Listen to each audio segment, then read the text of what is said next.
2022 is off to a glorious start if you're a Cincinnati Bengals fan because the Cincinnati Bengals defeat the Kansas City Chiefs at home in week 17, and they are your AFC North champions for the 2021 season. But now we're in 22, and a lot of good things are ahead for this team. We'll see what they do in the postseason, but they have punched their ticket to the playoff bracket, and we'll talk about that. We'll talk about all kinds of different things, but I wanted to make this one a little bit different. This post game show a little bit different than the other ones that I've done, namely because it's a day for a lot of us to celebrate. It's a day for a lot. Some of us are gloating. Some of us are pointing back at some folks that are saying, "Hey, you said this team wouldn't do it, and look what they've done." They have been on an absolute mission these past few weeks, and you can go back to the Denver game, gutsy win there, gritty win, and then you take care of business against Baltimore, and you take care of business here. The Bengals are 10-6. Yes, 10-6. What am I thinking? I'm tired. Sorry. 10-6. 10-6. And they've got one more game to play. So they have the Cleveland Browns, who, by the way, they are eliminated from playoff contention, are the Browns. So they are out of the picture. And the AFC is still sorting itself out right now. So at any rate, look, this is a good day for Bengals fans. It's a good day for the Bengals players. It's a great day for Zach Taylor. And, that game was one of the more thrilling ones. If you're sitting on the Kansas City side of the fence, I see on Twitter that, a lot of Chiefs fans are kind of complaining a little bit about, the refereeing, the officiating, and all that kind of things. There were calls that really could have been called differently for both teams. A couple of calls late. I think Joe Burrow admitting some at the end there that were a little, I guess, questionable. But you know what? For years and years and years and years, we have seen those calls go against the Cincinnati Bengals. So you know what? We'll take a couple. We'll take a couple. That is for sure. Well, I appreciate all of you hanging out here a little later than expected here. Getting on right after the game concludes sometimes can be a little difficult. Plus, we've got so many other shows, Ace and Zim and others going on right after the game too. So we don't want to step on toes. Want to make sure we're getting you all kinds of different material heading out there. We've got a lot of live viewers here enjoying this win. Thank you, Russ, by the way, for your super chat there. Appreciate that, buddy. You can. I want to ask you this, because we're going to get to the box score. We're going to get to a couple of things on Twitter that I found, etc. I want to ask what, and I know recency bias is going to probably play into this, but what really, when you think back, if you've been a Bengals fan for, in any time of recent history, there's probably going to be some of you that'll go further back than what I'm going to say. But what is, if you really rack your brain, what's been the most satisfying season? What's been the most satisfying clinch of a postseason berth in recent history? Was it 2005 when the Bengals had that huge dry spell and Carson Palmer, Chad Ochocinco, then Johnson arrived? Was it 2009 when everybody left them for dead that year and Palmer and company went undefeated in the AFC North? Was that more satisfying because it was unexpected? What about 2011 when the team got a wild card berth when a lot of people thought that they weren't going to win a game? 2013, 2015, that outstanding season in 2015? Or was it this one? Was this one the most satisfying? Because again, expectations were all over the map for this team, and I know it's been only 6 years since the playoffs, but as opposed to, a long time for some of those other stretches. But I think it's just kind of a fun talking point. There's a lot to grab onto here. There's a lot to embrace and enjoy if you're a Bengals fan. This was unexpected in a lot of folks' eyes, this outcome of this season. Some folks around the team predicted this, that they would do this. I know the guys inside that locker room knew that they could do this, but just hats off, kudos everywhere, because really this team has remained healthy. That's been a big key. They invested heavily into free agency, especially on the defensive side of the ball. A lot of us could have cast aside Zach Taylor, Lou Anarumo and company going into this season, and some of us did. And here they are in that pivotal year 3, that critical year 2 in the quarterback coach development, and they've got us. They've got the team right where they want them. Right there, winning the AFC North. And I know that we have been critical on this show. I know we've been critical on, of players and coaches, and we don't like to single people out or call for people's heads or anything like that. But there have been times in this Zach Taylor era where it has not looked the greatest.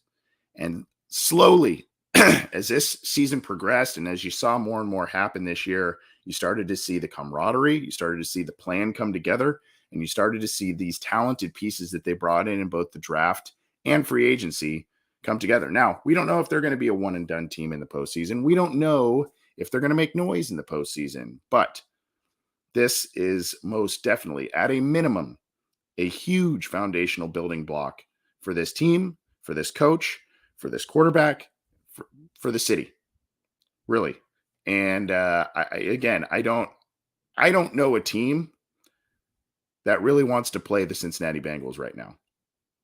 I had friends texting me today, hey, big win, this is fun, and family members and all kinds of stuff. And one of my good friends is a Bills guy, and he's like, I don't want the Bills to play the Bengals this year. He's like, I don't know that the Bills would beat them. So, and I'm not making that up. I have the text. So,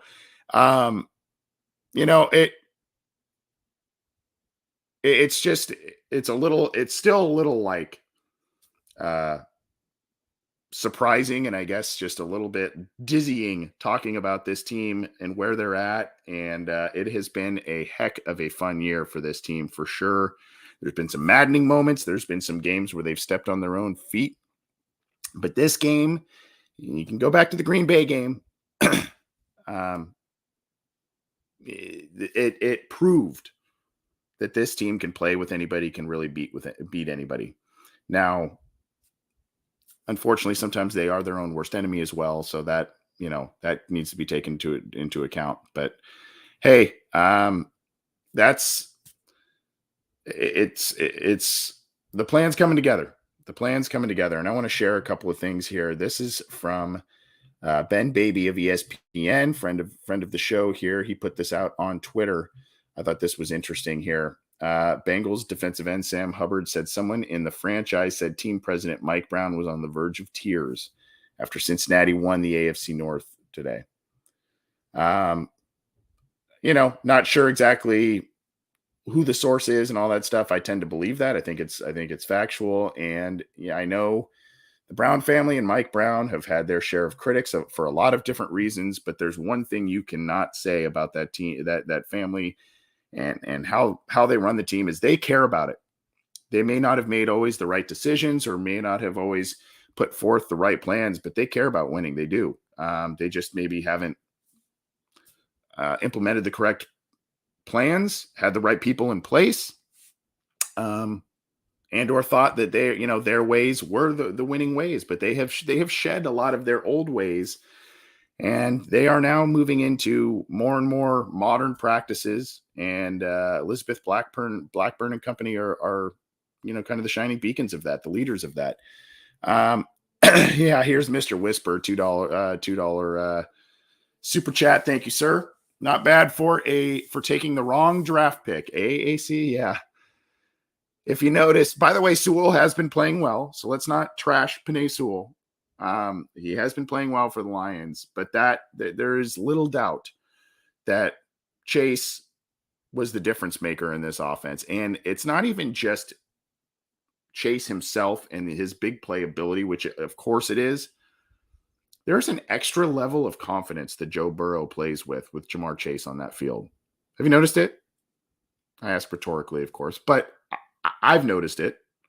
There is an extra level of confidence that Joe Burrow plays with Jamar Chase on that field, whether he actually throws him the football or not. And this last month of football should tell you all about it. Remember a couple of weeks ago, we were saying, man, Joe Burrow, he's having a good year, but he's turning the ball over way too much. He's throwing too many interceptions, yada, yada, yada.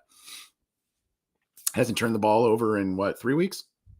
Last 2 games, close to 1,000 passing yards. I think 971 to be exact. 8 touchdowns, no turnovers. And then, of course, you've got Jamar Chase going off against the Niners in that loss. Didn't do much against the Broncos, obviously, but had a nice game last week against the Ravens and had an absolutely astounding game today. Absolutely astounding. And this was like, guys, this was like video game stuff. This was, I mean, just throw the ball up in a spot where your guys can make a play, and they just came down with it. T. Higgins did it on a couple of contested catches. Jamar Chase did it time and time again, and it was just single coverage. We're going to beat you. We're going to beat you every time. So yeah, it's a good point there by Mr. Whisburn. Thank you for the super chat there. Seeing a lot of stuff. Is Chase going to win Rookie of the Year? All kinds of stuff. For my money right now, I think Burrow definitely needs to be in the comeback player of the year, if not MVP candidate chatter. Zach Taylor needs to be one of the leading candidates for coach of the year, and Jamar Chase needs to be a leading candidate for rookie of the year. I know Mac Jones, the quarterback, he's going to end, of course, the Patriots and them being in the playoffs and all of that, that's going to play into it. But today, Jamar Chase caught for more passing yards than Patrick Mahomes had passing yards. He had more receiving yards than Patrick Mahomes did passing yards. And there was a really funny reaction in the postgame interview with Jamar Chase when they told him that. He used a little bit of an expletive, but that's okay.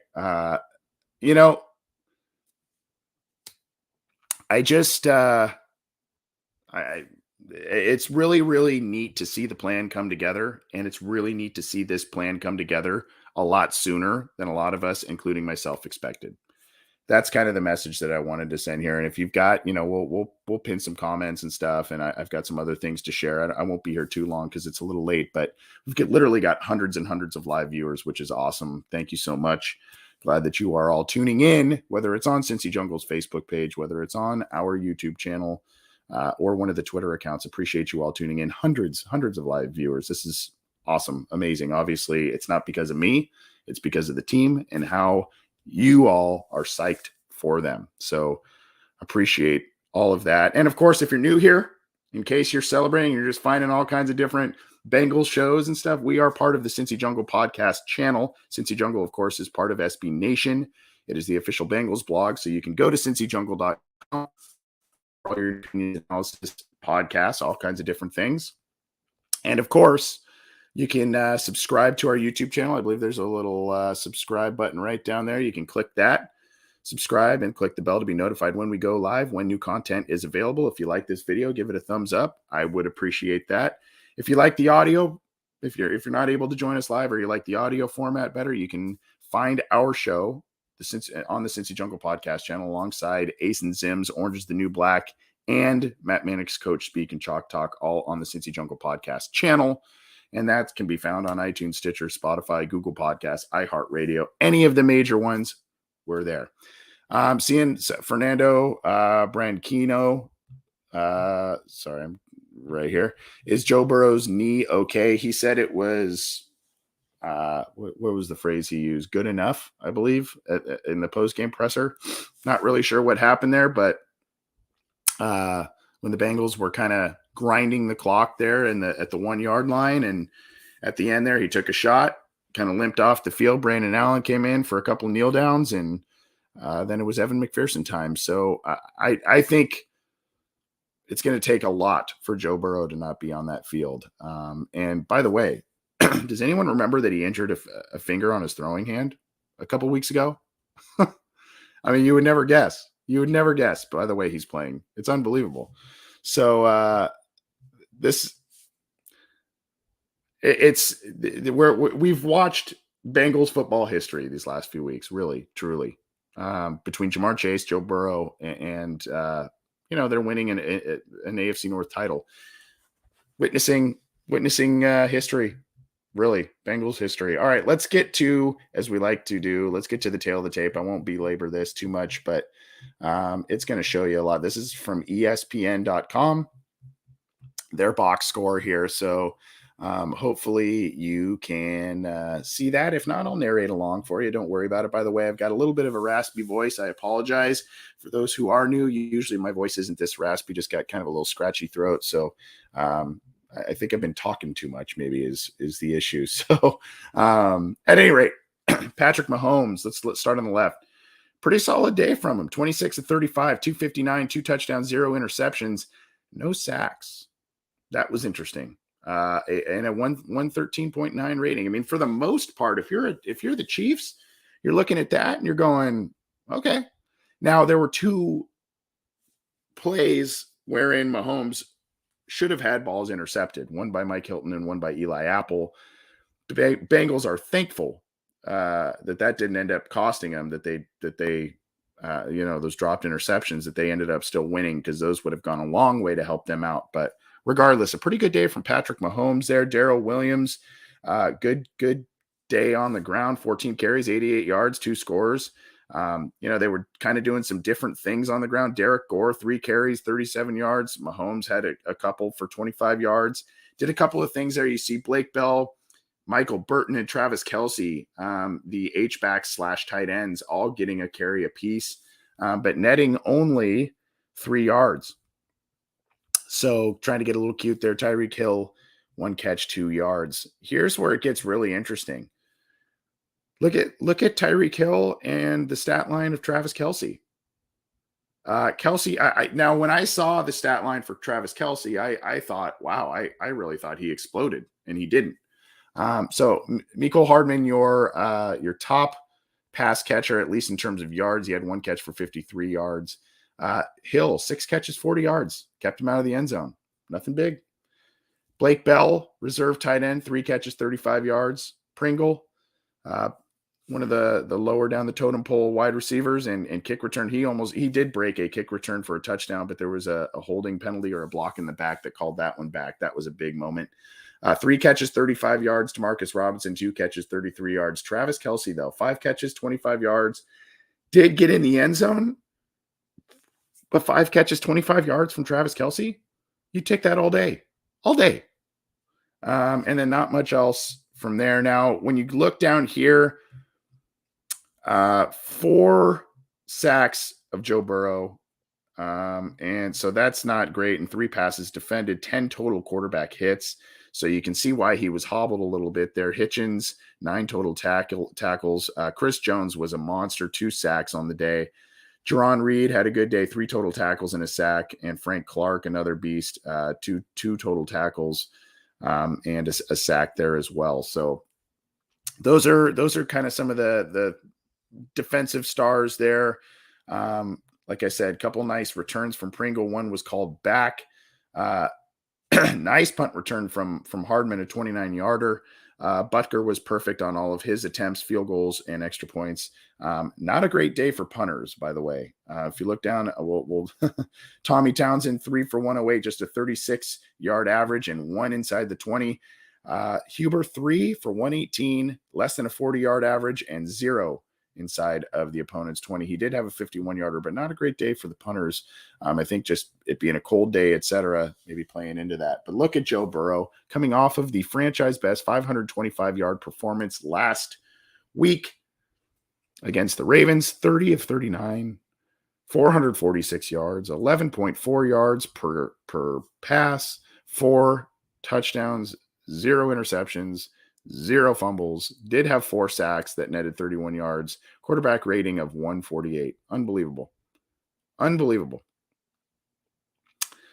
Joe Mixon, not much of a factor on the ground. This was the Joe Burrow show, the Jamar Chase show, and we'll talk about that. Joe Mixon, 12 carries, 46 yards. Still was, you had a couple of nice scampers here and there, but this wasn't about running the football today. This was a shootout, and Bengals got just the slightest bit better of the Chiefs this week.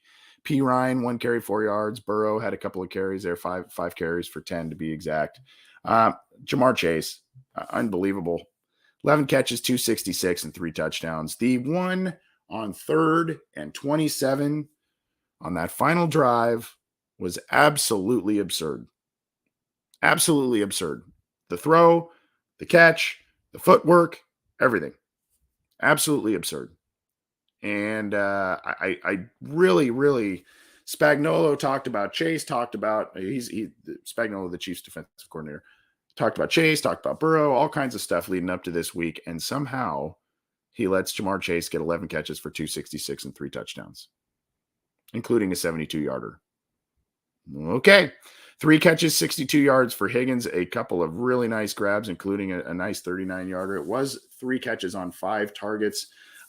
Mixon did help out in the passing game quite a bit. 7 catches, your second leading receiver in terms of receptions, 40 yards, got 5.7 yards per catch, 7 receptions on 8 targets there. Boyd, just another clutch game. Now, I don't going to be pretty hard for him to get that 1,000-yard season. I think he is now about 160 or so away, 165. So somewhere in that neighborhood with his performance of 4 catches, 36 yards, did have the great touchdown grab late in the game, though. Just doing the tough work was Tyler Boyd, and very few Bengals were as excited about clinching the AFC North than that of Tyler Boyd, who has not been on a winning team since joining the Bengals back in 2016. He stuck around. He signed another extension. He has lived through the Andy Dalton era. He has lived through the Ryan Finley era. And now he is reaping the benefits of the Joe Burrow era. So good on him. And CJ Uzomah, 4 catches, 32 yards there. Had a couple of nice catches early. Samaje Perine also helping out, 1 catch, 10 yards. Awuzie, 10 total tackles, all of them solo. And when you look at kind of what the wide receivers did or didn't do, good day from him. Logan Wilson, kind of some struggles along the middle of the field. Hilton had the dropped interception. You had Kelsey get a touchdown. Some people have been hit and miss on Marcus Bailey in terms of his performance. I saw him make a nice play late. There may have been some plays where he was a step or two behind earlier in the game. I'd have to go back and look, but he was out there for Pratt, who was activated, then deactivated. Weird situation there. Jesse Bates had a nice pass defended early in the game. Really, though, I mean, it was Ogunjobi who made a couple of nice plays and not too much from many others. Trey Flowers had a nice day. They actually asked him to guard Kelsey quite a bit because he's a big corner, kind of a safety corner hybrid a little bit. So they had him tasked with guarding some of the tight ends and whatnot. So Hendrickson, real quiet day, did have a couple pressures and stuff, but he had 2 quarterback hits. You see that there, but quiet day from them. And that's also goes into Mahomes not getting not being sacked on the day. So all in all,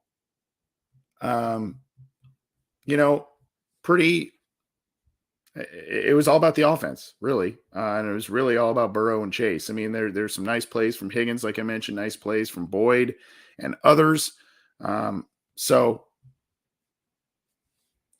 that's kind of the tail of the tape there, as we say. So we're going to get to, I want to show you this real quick, just kind of some drive summary stuff, because I like to look at this, and then we'll also look at some team stats here.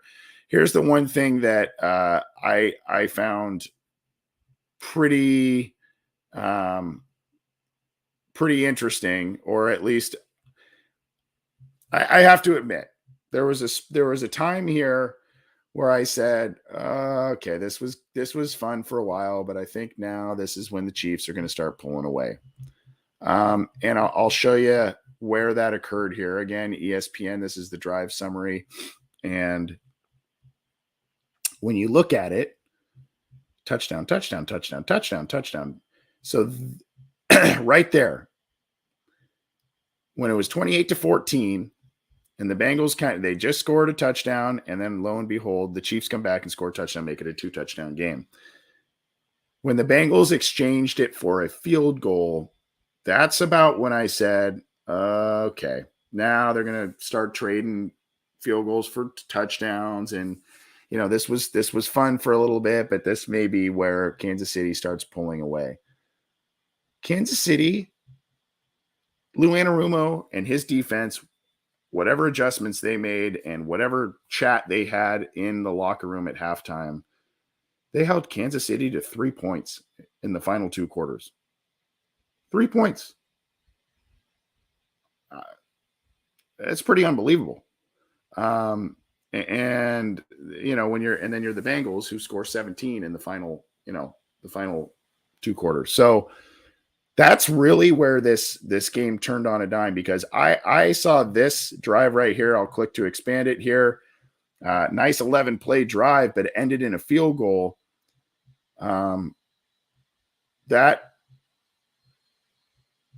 That's where I kind of felt like, maybe this one isn't going to go the Bengals' way today. They're down 11, and now we're going into halftime. Kansas City's kind of feeling it.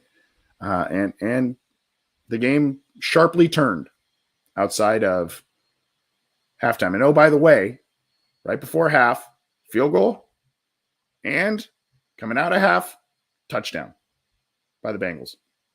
Kick a field goal right before half, get a touchdown right out of the gates. 10 points sandwiched around that halftime break. That's been the formula of their success. That's how they've won a lot of games this year, especially early this season. Scoring on those two drives right around halftime there. Let's keep this going here. I'll show you a couple team stats, and then we'll just talk about a couple other things and hop on out of here. It's been great hanging out with all of you. I'm seeing even more, hundreds and hundreds and hundreds of live viewers across all kinds of different platforms. Welcome. Thank you. And in case you are new here, I'm Anthony Cosenza with CincyJungle.com. And this is the Orange and Black Insider Bengals podcast. Welcome. Subscribe to the channel if you would like, and go subscribe to the Cincy Jungle podcast channel on your favorite audio streamer. Leave us a review there too. So appreciate it. I'm assuming we've got a lot of new people that are, I don't know, maybe we don't have new people. Maybe people are just kind of still celebrating. It's a new year, new Bengals team. We'll take it. We'll take it. Let's keep it rolling though. This is just, I love pointing this out, the team stats here. And this is pretty, there's a lot of this that's pretty even. So when you look at it, here are the team stats. Again, ESPN box score. I like sharing this one. First downs even, 23-23 passing first downs, 11-12, 11-5 rushing first downs in favor of Kansas City. Bengals, though, that's where the Kansas City fans are getting their gripes. 6 first downs from penalties. Bengals only 4 of 10 on third down. Kansas City 6 of 11 on third down, and that changed drastically in the second half. Drastically. 63-58 plays, 475 total yards to 414.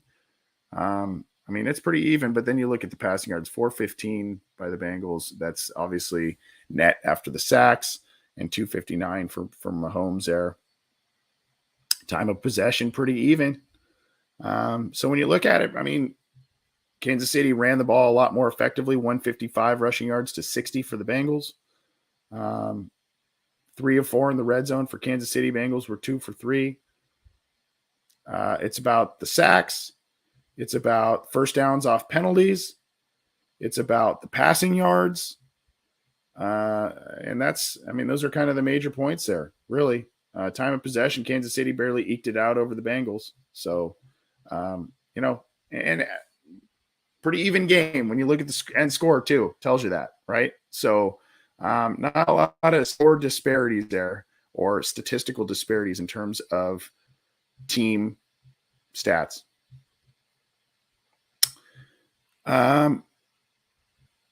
Let's look at a couple other tweets that I wanted to pull up here. I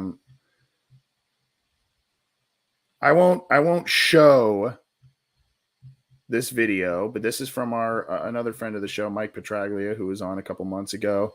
And this is Zach Taylor. They ask him about what it means to get the division clinching win, and really he just kind of gets choked up and has a hard time coming up with the words. And really he just kind of said something to the effect of, you guys have been here, you've seen what we've been through these past couple of years. So to be here, it's a good thing. So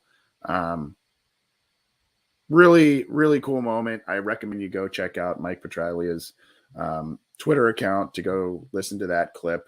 Pretty cool moment by Zach Taylor, an emotional one. And obviously you can see what this means to him. I see Andrew Seiler here. Anthony, where did you get that hat? This hat, dude, this thing is corduroy. It's a new era.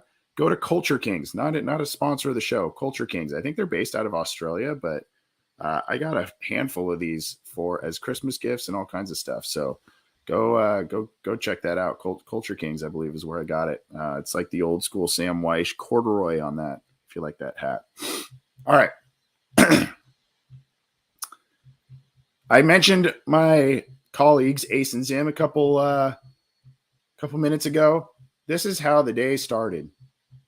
Check this out. This is how the day started. This is Joe Burrow coming to the stadium wearing the three Migos shirt that was created by Ace Boogie and Zim Hude.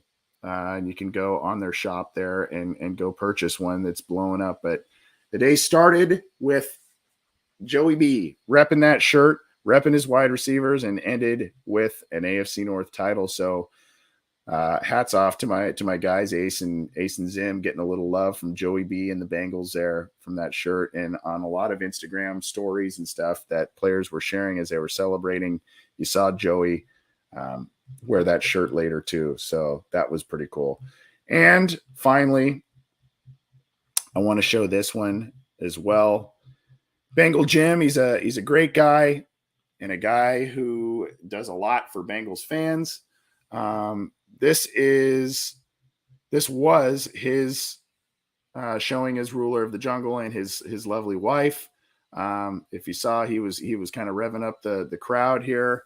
And what was he doing before this? He was throwing a tailgate, raising money for the Boomer Esiason's Cystic Fibrosis Foundation. So that's just kind of shows what kind of guy he is. He was a fan of the year, and obviously in doing so, got the honor of being ruler of the jungle for this great game. So, Jim, hope you had a great time, bud.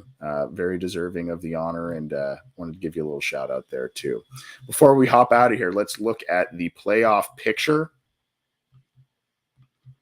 and the current seedings, at least as of Sunday night, and then we will get out of here. So here you go. Titans move into the first spot as 11-5. They are the division leaders of the AFC South. They've clinched that division. The Chiefs have clinched the West at 11-5. They move down to the 2 seed with the loss to the Bengals. The Bengals are entrenched at the 3 seed. They clinch the AFC North at 10-6. The Bills clinch a playoff berth at 10-6. The Patriots clinch a playoff berth as well under Mac Jones. They are the 5th seed currently, and there are 2 seeds available. And right now it looks like they belong to the Colts and the Chargers. So if I'm trying to see this, how this works here. I think, well, we don't know how that's seed. We have to wait till it seeds out here. But at any rate, there are 5 playoff spots accounted for, a couple more to be accounted for. On the NFC side, you've got the Packers who have clinched their division, the Rams who have clinched a playoff berth. You've got the Buccaneers. Wild day for them today, by the way. In case you didn't know, go check out what's going on with Antonio Brown. They have clinched their division. The Cowboys have clinched their division, and the Arizona Cardinals have fallen off quite a bit after their hot start, but they are in the playoffs at 11-5. So, and then you've got the Niners and the Eagles currently slated in the hunt for the final 2 spots there. All right. That's going to do it. I think we've got hundreds and hundreds, even more live viewers. I can't even believe it. You guys keep coming. I love it. Hey, Thanks for tuning in. Let's celebrate. Bengals are your 2021 AFC North champions, beating the Kansas City Chiefs in a thriller 34-31. To me, I remember a handful of games that were really, really exciting in recent memory. I remember the 2015 Seattle game. I remember the 2015 Ravens game, the AJ Green game. This one was up there, man. This one was up there. This was really cool.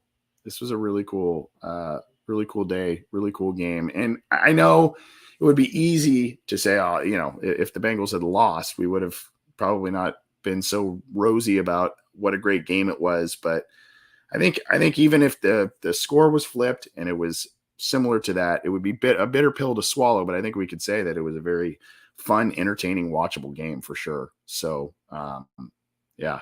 Hey, thanks everybody for tuning in live, especially late. Keep celebrating this Bengals win and this division title.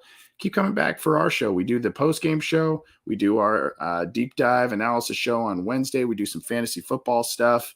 We do listener questions live, all kinds of different things if you're new here. So come check out our channel. Come check out cincyjungle.com and its podcast channel on your favorite audio streamer. And hey, appreciate you all tuning in. It's been a very long time since I don't think this show in its existence, I don't think we've been able to talk about a winning season, a playoff season, anything like that. I think this started actually in 2016, if I remember correctly. And I have to go back and look, but we have not been able to talk playoffs on this show. Usually at this point, we're talking mock drafts, we're talking prospects, and now here we are talking about the Bengals and who they may face in the playoffs. Thanks, everybody. Take it easy. Enjoy the rest of your week. We'll be back at it with all kinds of different material for you. Take care.